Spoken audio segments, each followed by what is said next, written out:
Riot Games is often needed to shrug off the jab of simply being Riot Game, as they've been riding the esports tsunami that is League of Legends for over a decade. While they've also got a mobile auto battle game, they've recently started a beta for their next actual video game, which is taking aim at the world of competitive first-person shooters, and I've sacrificed my computer's security to be able to tell you all about Valorant.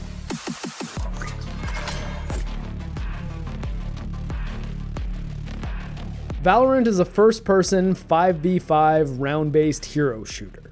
If you're familiar with Counter-Strike and Overwatch, the easiest way to describe it is that it's almost exactly Counter-Strike with a bit of Overwatch-flavored seasoning sprinkled on top. Bam!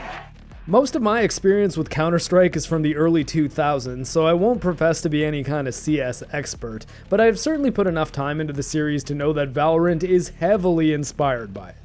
A Valorant match consists of up to 25 distinct rounds, in which each team spends 12 rounds attacking, then the remaining rounds defending, or vice versa, until one team reaches 13 round wins.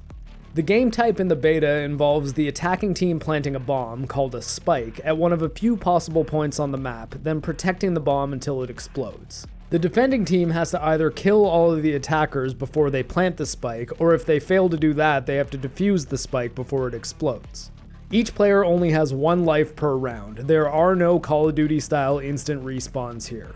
That being said, each round only lasts a few minutes, so you aren't sitting on the sidelines very long before you're back in the action. Your performance in a given round will earn you money, which you can then use to buy new weapons, armor boosts, and special ability uses at the beginning of the next round. The armor only gives you a slight boost to your survivability, and none of the weapons give you a massive advantage, so you can't buy your way to an assured victory, but investing in low-cost equipment or staying alive in the rounds will give you a slight advantage in the later rounds of the phase. When the attacking-defending phases are swapped, you lose your gear and your money is set back to the default $800, so at a certain point, saving money is redundant, but like in Counter-Strike, the money and weapon economy adds a nice little strategic layer to the gameplay. The gameplay itself is very tense. The time to kill is extremely low, with one headshot from even pistols resulting in an instant kill, and no more than a few shots to the body being required for a super fast kill. This is mediated by weapons which have severe accuracy penalties for moving while shooting, as well as intense amounts of recoil to manage. This necessitates you getting a feel for how to accurately shoot each weapon, as you won't always have the time to crouch and slowly line up a headshot. In fact, that will pretty much never happen. The movement speed is far slower than I tend to want in a shooter, and rather than sprint, the shift key actually toggles a walk, which makes you move even slower, and at first this bothered me, but it was less than 2 rounds before I realized that using the walk to mask the sound of your footsteps is absolutely crucial for success. The sound of enemy footsteps are effectively the default radar in the game. Sometimes you do have to move fast, and you can get a slight boost of speed by equipping your knife. And yes, I know, I've decided to stop saying just like Counter-Strike. I think the CS players get the idea. I did, however, mention the game also has some Overwatch spice, which I haven't yet detailed. And that is where the hero characters and abilities come into the equation. At the beginning of a match, you're given the opportunity to select a hero to play as. Each hero has one unique ability on a short cooldown, a few unique abilities which you can purchase uses for at the beginning of each round, and over time an ultimate ability will charge up.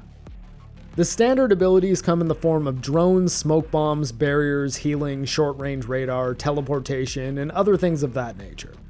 The ultimate abilities can be a bit more game-changing, with one character being able to call in an orbital strike, another one being able to revive a downed teammate, and another having a bow which can shoot through walls. While your brain might be thinking this makes the game a lot like Overwatch, that's not entirely the case. I figured it would be at first, but it wasn't long before I realized that the vast majority of the hero abilities just buff the core shooting through providing the player situational awareness, support, or strategic advantages like territory denial. It's rare that the abilities themselves will result in kills. You'll usually still have to do a bit of shooting and teamwork in order to win. The other elements of the game which are similar to Overwatch are superficial, the art style and the character designs. I like the character designs overall. I mean, they aren't mind-blowing, but they all look really stylish, and they seem to hit a good mix of near-future sci-fi with a little bit of fantasy. The only thing to note is that all but one of the girls look Asian, which might rub people who insist on an ultra-diverse roster like Overwatch's the wrong way, but anyone familiar with my own love of waifus like Bayonetta, the Dead or Alive girls, and, well, X-Ray Girl, can probably guess that I don't have an issue with this choice. The overall art style is on the minimalist side and looks slightly cartoony, but the functional purpose for this is twofold.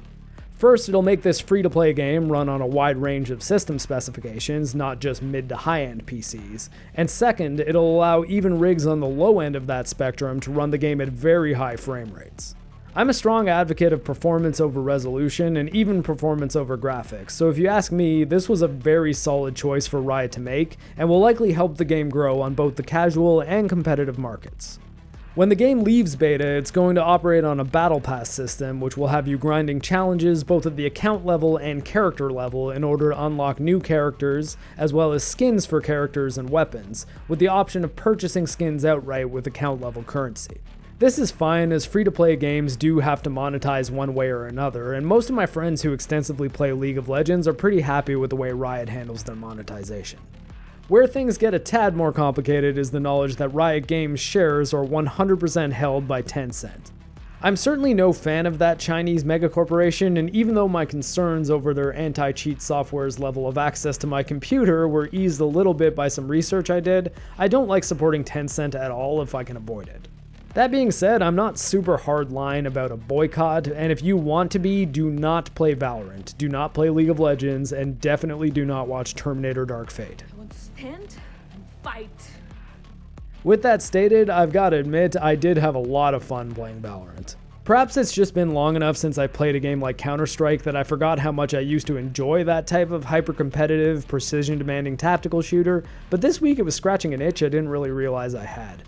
I doubt I'll dive in and play super extensively when the game properly launches, but if you aren't concerned over the potential security risks that come with their anti-cheat software, don't mind supporting a dev which is bankrolled by a potentially nefarious entity, and are looking for a solid competitive shooter which you can play for free, it'll be worth keeping an eye on Valorant. The game is only available on PC for now via a dedicated launcher, but I wouldn't be surprised if a console version eventually materializes. However, I hope that if it does, it supports keyboard mouse control the way Modern Warfare does on console, because man, playing this game effectively with a controller would be tough without a generous aim assist. Unless you're a COD god like Lethal Lightning. Yeah, wrecked.